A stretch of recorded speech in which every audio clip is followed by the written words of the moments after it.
On commence. Boker Tov.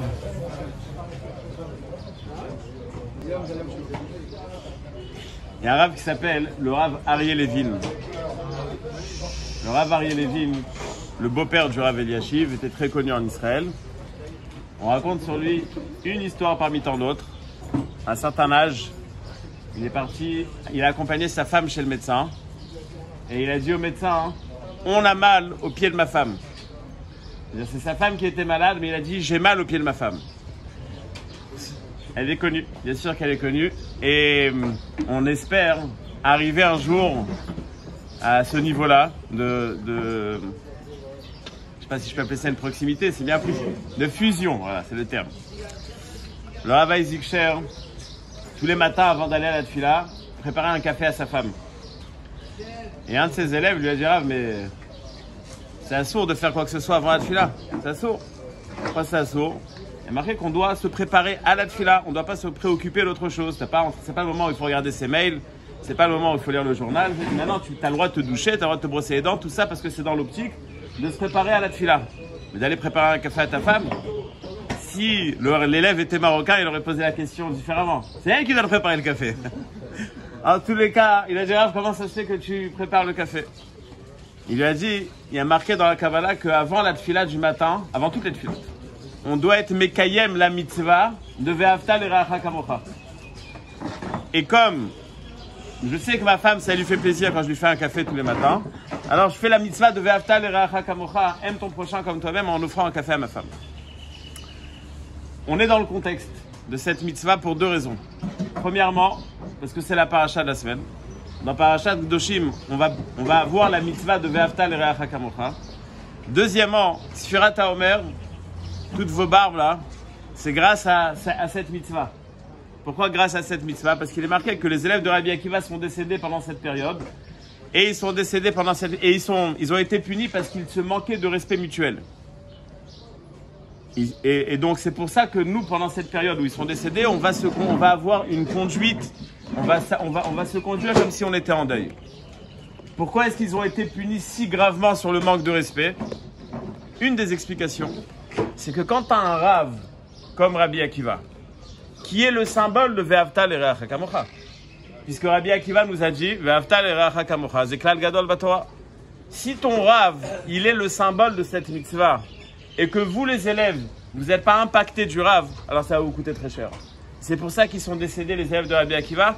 Les élèves d'avant, les élèves d'après, on ne sait pas comment ils se conduisaient, mais les élèves de Rabbi Akiva, ils ont l'obligation, plus que les autres, d'être impactés et de mettre Ve'afta l'eracha kamocha en pratique.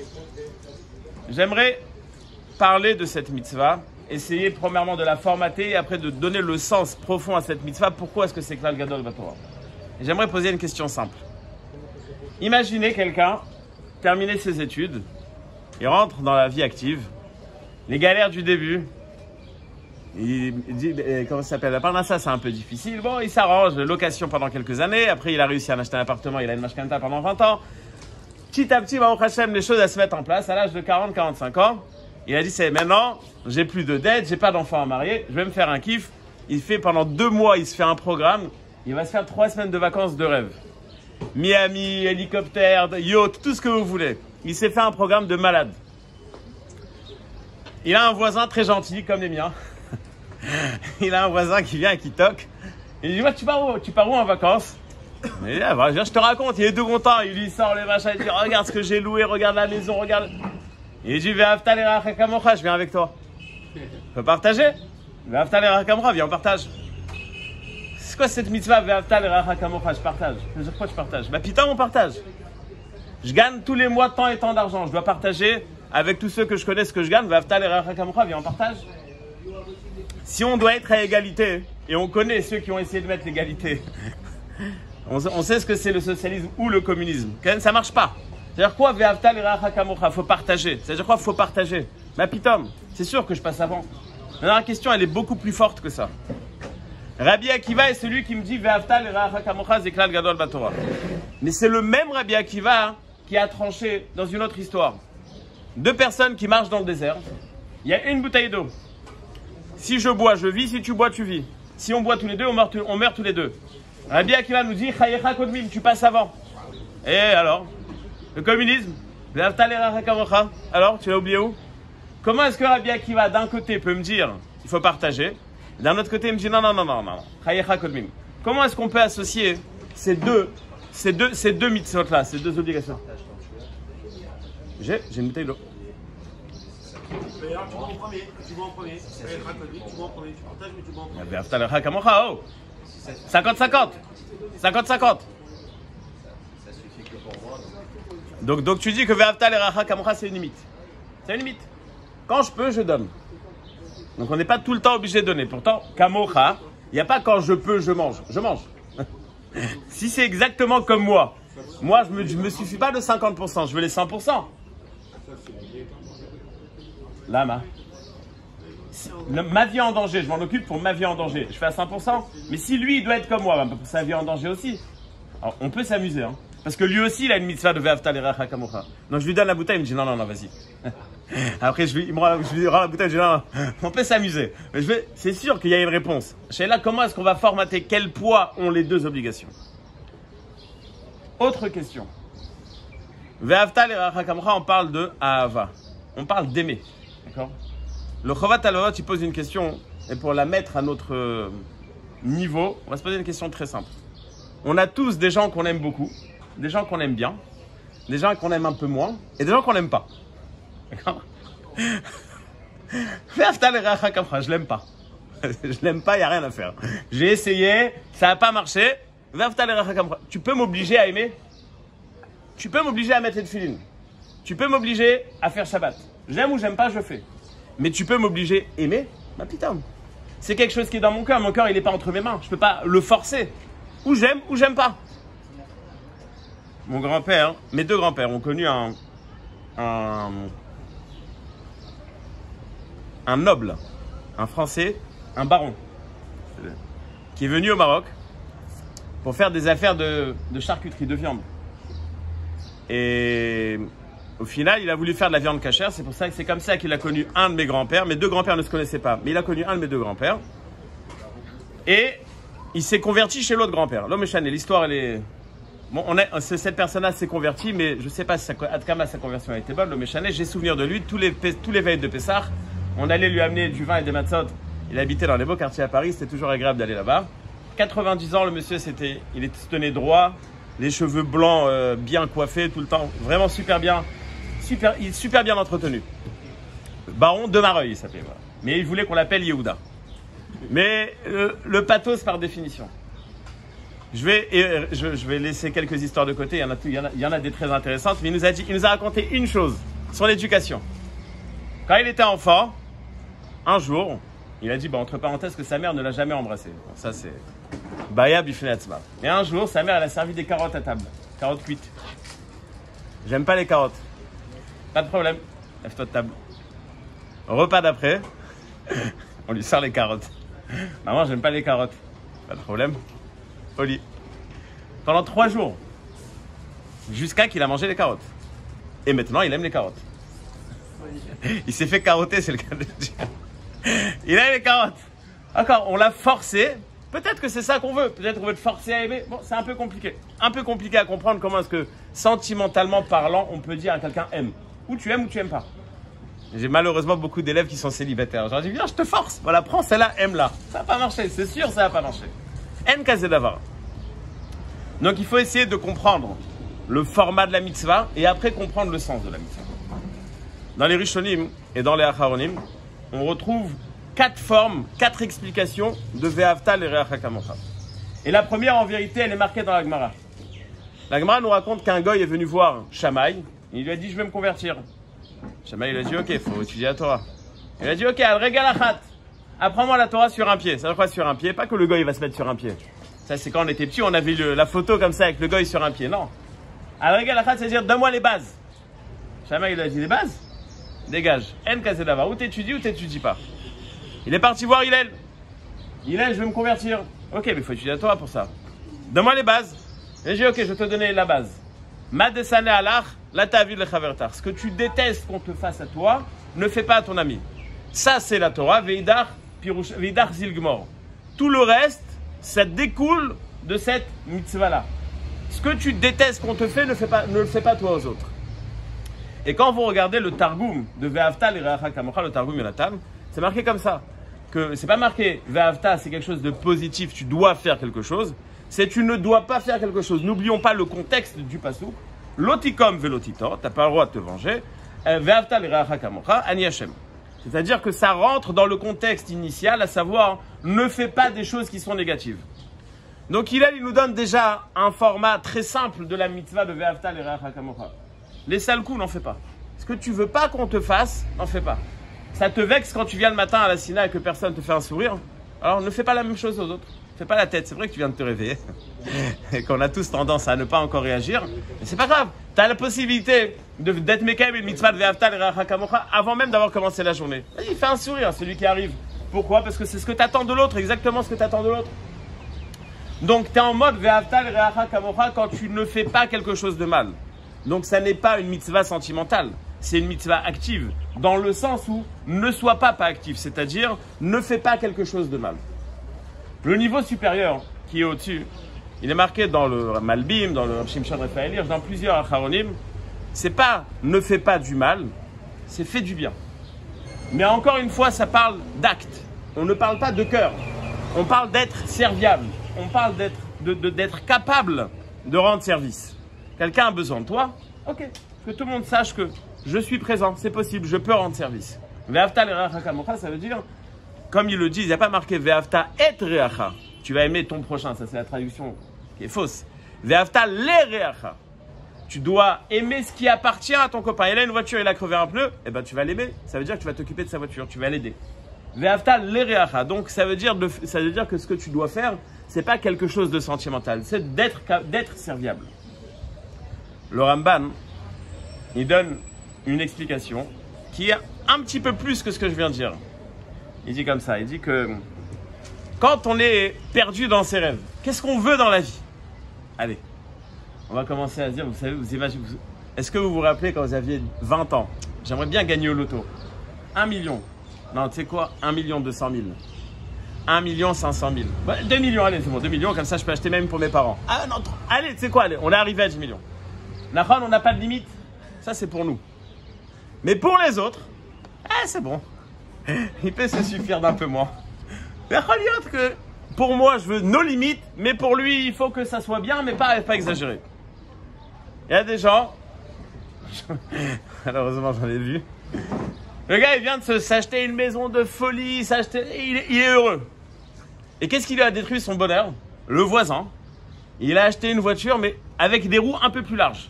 Ça, c'est fini. Il est malheureux. Un cara. Parce que je suis prêt à accepter le bonheur de l'autre tant qu'il ne dépasse pas le mien. Moi, je dois avoir plus. Lui, il doit avoir. Moi, je dois avoir mieux. Ve'avta l'Ireacha Kamocha. Tu dois être oev, que pour l'Ireacha, pour ton ami, c'est comme toi. Comme toi, tu veux nos limites, lui aussi nos limites. Marpat lecha. Et si on réfléchit froidement, en ashkenaz, de toute façon, il a. Marpat lecha. Qu'est-ce que tu vas gagner? Je suis jaloux. Et il s'est acheté une montre. Qu'est-ce que tu as gagné? Sois content pour lui. Tu le vois kiffer. Dis, la brioche, je suis content que tu kiffes. Il y a des gens, c'est une horreur. Mais c'est pour eux, c'est une horreur. Parce que dès qu'ils voient quelqu'un de mieux, ça, ils sont foutus. Ils n'ont plus aucune valeur, ils ne valent plus rien, ils sont malheureux.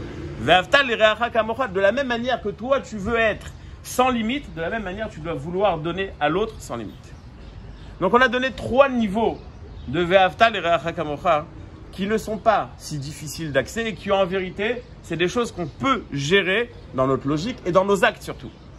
Il y a le niveau supérieur, qui est marqué dans le Rambam, qui est marqué dans le Chinuch après.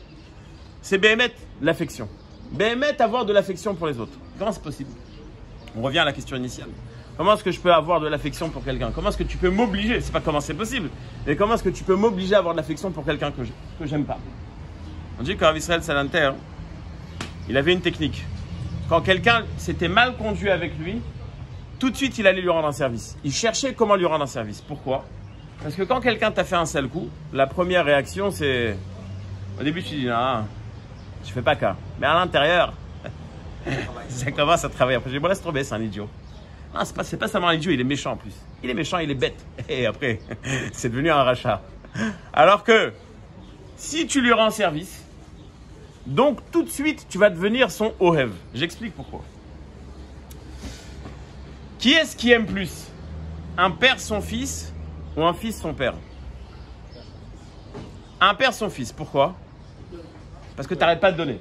À la naissance, tu donnes. Il se réveille pendant la nuit, tu donnes.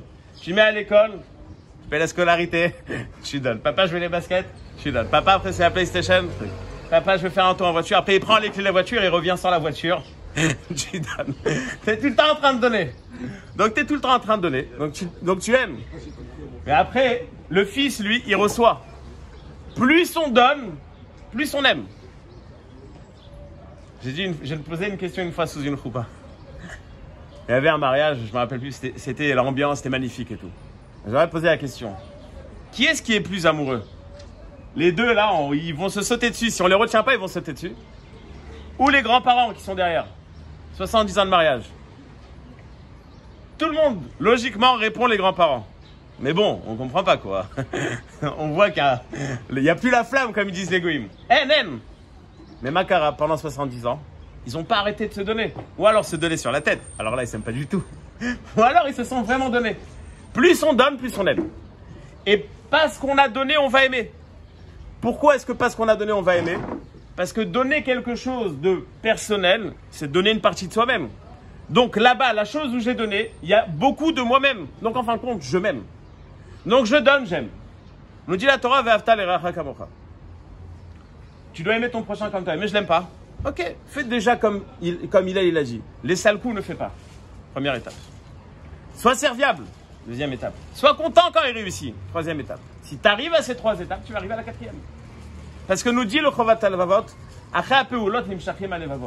plus tu vas faire, plus tu vas transformer ton cœur. C'est pas simplement. C'est comme un sportif. Tu fais du sport, tu viens muscler, autant d'avoir dans le cœur. Tu vas faire le sport du cœur parce que tu vas donner, même si tu n'as pas envie de donner, en fin de compte, ça va venir. Et c'est pareil pour Ve'afta et Hashem Elokecha. Comment est-ce qu'on peut aimer Hashem? Il y en a qui vont dire comment est-ce qu'on peut ne pas aimer Hashem. Il y a des gens qui se posent la question, quoi aimer Hashem? Quoi aimer Hashem? Vas-y, commence à réfléchir, commence à faire des mitzvot, commence, fais quelque chose, fais un pas vers lui et tu verras que ça va venir. L'entraînement et le fait de donner, c'est quelque chose qui va nous transformer et nous permettre d'avoir de l'affection pour quelque chose qu'on n'avait pas d'affection initialement. Ça, c'est le format de la mitzvah. Mais ça n'explique pas pourquoi est-ce que Zeklal Gadol Batorah. Mis à part le fait qu'on a un problème avec ce titre-là, Zeklal Gadol Batorah, pourquoi est-ce qu'on a un problème? Tu me dis, Ve'afta l'iracha kamocha, c'est une mitzvah primordiale. J'ai une autre Gemara.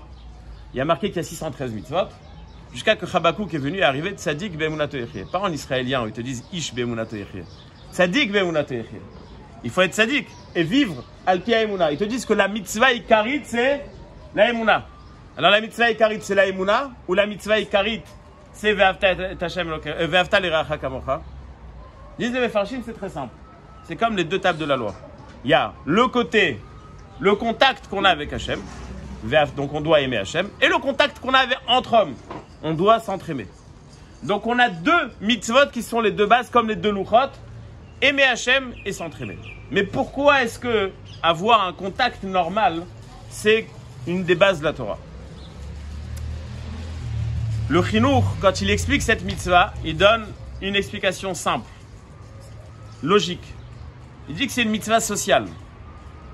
C'est sûr que si chacun va vivre de son côté, il n'y aura pas de développement. Chacun, il va être chacun de son côté. Alors on serait tous encore en train d'avoir des poules à la maison et des vaches et d'aller faire pousser du blé, et d'avoir nos propres tomates et nos propres carottes. Les échanges ont permis le développement. On n'aurait pas pu vivre. On aurait tout le temps été préoccupé comment vivre avant de savoir quoi faire de cette vie. L'échange permet le développement. Et aujourd'hui, plus que tout le temps, on le comprend. Aujourd'hui, avec l'échange de yéda, de savoir qu'il y a dans le monde, Bémet, il y a une avancée technologique incroyable parce qu'il y a un échange. Parce qu'il y a un échange. Donc, l'échange, ça permet le développement. Et donc, la mitzvah de Ve'afta l'iracha kamocha, elle est sociale. Tu es bien content quand ton voisin, il vient toquer chez toi à 10h du soir et te dit « Passe-moi 3 œufs ». Pourquoi? Parce qu'il y a 2 semaines, quand toi, tu n'avais pas de farine, tu as fait la même chose. S'il n'y avait pas d'échange, il n'y aurait pas eu de vie normale. Le fait qu'il y a un échange, ça arrange tout le monde. Mais il y a une erreur. Il peut y avoir une erreur dans ça. Il y a 100 ans à peu près, il y a un groupe de personnes qui est parti voir le Rav Shmuel Misalant. Il dit, on a trouvé un système de folie. On a tous ceux qui habitaient dans le vieux Yerushalayim, on va lancer pas dire une campagne publicitaire, je ne pense pas qu'ils connaissaient le mot, mais un programme. Tout celui qui veut s'associer avec nous, on va faire comme une coupe à trolim, c'est-à-dire, chacun va donner une certaine somme. Dès qu'il y en a un qui est malade et qui fait partie du groupe, tout le monde va se préoccuper de lui. Magnifique. Le Rav va dire, mais vous êtes des égoïstes. Nous, des égoïstes, on veut s'entraider. Il dit non. Vous ne voulez pas aider. Vous voulez qu'on vous aide. L'intérêt, il n'est pas pour donner, parce que si c'est pour donner, tu n'as pas besoin des autres, va donner. Celui qui ne va pas faire partie de la société, il ne va pas recevoir. Ça veut dire que ce que vous voulez, c'est vous protéger et c'est non pas partager. Donc vous vous dites, je suis en train de donner. C'est un double avec une mauvaise intention. On va voir tout de suite. Je vais donner un exemple. À Nebrak, il y a Coupa Tahir. Ils ont un système qui s'appelle Arevim. C'est quoi Arevim? Tu donnes ta carte bleue. Bon, ça commence toujours comme ça. Tu donnes ta carte bleue. C'est comme quand les enfants ils sont acceptés à l'école, tu ne reçois pas une lettre qu'ils sont acceptés. Tu reçois une feuille, tu fais Orat Keva. Dis-moi merci, je suis content de recevoir ton fils. Non, Orat Keva. Bon. Donc tu donnes ta carte bleue. Maintenant, ils font des groupes de 1000 personnes. Si dans ces 1000 personnes, Hachem Ishmor, il y en a un qui part, alors on fait un prélèvement. 70 shekels des 1000. Ça fait 70 000 en une seconde. Pour la famille du défunt. S'il y a besoin de plus, le mois d'après, on rajoute. Et tous les mois, on reçoit. Ça marche pas en WhatsApp, ça marche en téléphone. On reçoit une oda téléphonique. Bah, au Hachem, ce mois, on n'a pas prélevé. Malheureusement, ce mois, on a prélevé. Quelqu'un est parti voir le Prime Kadielski. Il a dit, Rav, est-ce que je peux donner du maaser ou pas? Le Rav, il lui a dit, ça dépend. Si tu fais ça en tant qu'assurance vie, quel rapport avec le maaser? Mais si tu fais ça parce que BMF a envie de donner, tu vas donner au maaser. Donc, c'est vrai qu'il y a les deux. Mais ça dépend de l'intention. Maintenant, si c'est social, si cette mitzvah, elle est seulement sociale, l'intérêt. L'intérêt. Et Béhémet, il ne faut pas seulement réfléchir comme ça. Quelqu'un est parti voir le Rav de Brisk. Il a dit, Rav, j'ai un problème avec la mitzvah de Tzedaka. Quand je donne, j'ai pas la kavana de donner. Et donc, j'arrive pas à donner. Ah oui, il lui a dit, vas-y, donne. Tais-toi, donne et après on discute. Parce que premièrement, c'est pas ta kavana qui compte. Premièrement, c'est ce que l'autre il va recevoir. Après, est-ce que toi, tu vas réussir à travailler ta kavana? Travaille-toi. Mais d'abord, permets à l'autre de recevoir. Donc c'est sûr que la mitzvah, elle est d'abord sociale. Mais il y a un sens beaucoup plus profond dans cette mitzvah-là. Dans la vie de tous les jours, chaque chose qu'on fait, on est ou en train de prendre ou en train de donner. Il n'y a pas entre les deux. Chaque chose qu'on est en train de faire, c'est ou prendre ou donner. Tu manges, tu peux le définir comme prendre. Tu veux profiter. Tu peux le définir comme donner. Je mange parce que je dois être en bonne santé. Et parce que je vais aller rendre service, je dis n'importe quoi. Enfin non. Et parce que j'ai beaucoup de choses à faire, donc je ne suis pas en train de prendre, je suis en train de donner. Je travaille toute la journée. Si c'est que pour kiffer dans ma vie, donc tout mon travail et toute ma vie, elle est que pour moi. Mais si c'est parce que je vais aussi partager, je vais donner, je vais faire des bonnes choses, donc je ne suis pas en train de prendre, je suis en train de donner. Je suis en train de manger une glace, je suis en train de marcher, je suis en train d'aller vers quelque part où tu es en train de prendre ou tu es en train de donner. Et dans chaque acte, tu peux le définir comme prendre ou comme donner. Imaginez, 2 secondes. Imaginez, tu es au travail, pot de départ pour Xavier, on s'en fout pour qui. Il a amené les sushis et tout, on s'est éclaté. Tu arrives le soir à la maison, ta femme elle a préparé un repas, surprise. Tu t'attendais pas. Et t'es bourré, tu peux pas manger. Mais tu vas quand même manger. Un, parce que tu sais très bien comment ça va se passer si tu manges pas. Et 2, si t'es chacham, c'est parce que t'as envie de lui faire plaisir. La pauvre, elle a préparé un repas. T'as envie de lui faire plaisir. Bah ouais. Ah, filmez Morgane, filmez-le. T'es en train de manger, tu prends ou tu donnes? Mais t'es en train de donner parce que tu veux faire plaisir à ta femme. Parce que t'as envie, c'est pas pour toi que tu le fais, c'est pour l'autre. Donc dans l'acte que tu es en train de faire, tu peux le définir comme prendre ou comme donner, tout dépend de ta perception. Ve'aftal re'acha kamocha, ça vient. Non, ça dépend de la finalité. Ça dépend où tu veux.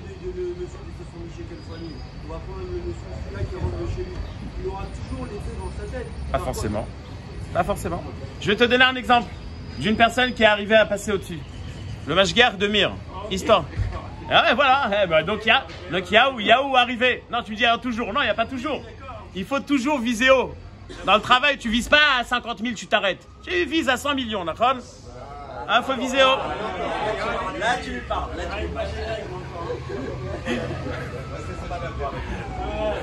Un mashgar de Mir, il a pris le train une fois. Il avait ses gants dans la main. Il y a un gant qui est tombé, il a tout de suite jeté le deuxième. Ah, le soleil, il dit, pourquoi tu jettes le deuxième? Il a dit, de toute façon, moi, avec un, je peux rien faire. Lui qui trouve les deux. Zeben Adam, dans sa perception, il n'est pas là pour prendre. Il est là pour donner. Dans sa perception de la vie, il n'est pas là pour kiffer. Le Mashgar Leishval Polovitch après Friedlander. À la fin de sa vie, il était très malade. Il est parti voir Rav Shach, il lui a dit, Rav, il me reste 2 semaines à vivre, qu'est-ce que je fais? Le Rav, il a dit, il faut être Metaken et Midot. Il a dit, ça va servir à qui? Dans 2 semaines, je suis pas là. C'est pas le tikkun des Midot, il est pas par rapport aux autres. C'est pas de la politesse. Faut arrêter d'être français. C'est pas, il faut bien se conduire par rapport aux autres. Il faut donner. T'es pas là pour prendre, t'es là pour donner. Je crois que c'est le rabbi qui disait que pourquoi est-ce qu'on fête un anniversaire? Parce que c'est le jour de ta naissance, c'est le jour où Hachem a décidé que le monde ne pourrait pas continuer sans toi. Mais quoi, il peut pas continuer sans que tu viennes gratter dans le monde, sans que tu viennes prendre? Ou il peut pas continuer parce que tu dois donner quelque chose au monde?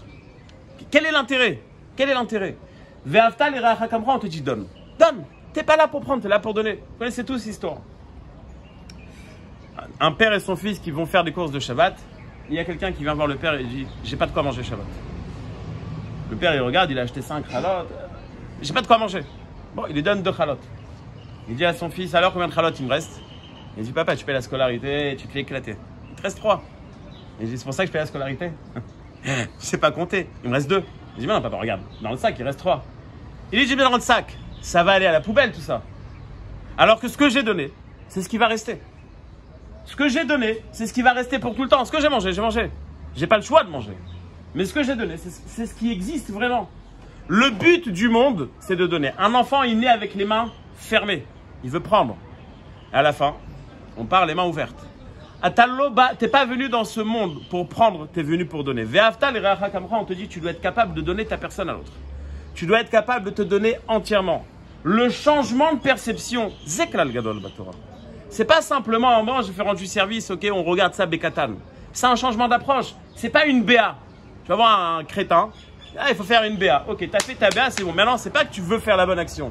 J'ai fait la bonne action, ça y est, je suis pas tour. J'ai plus besoin de refaire. Mais non.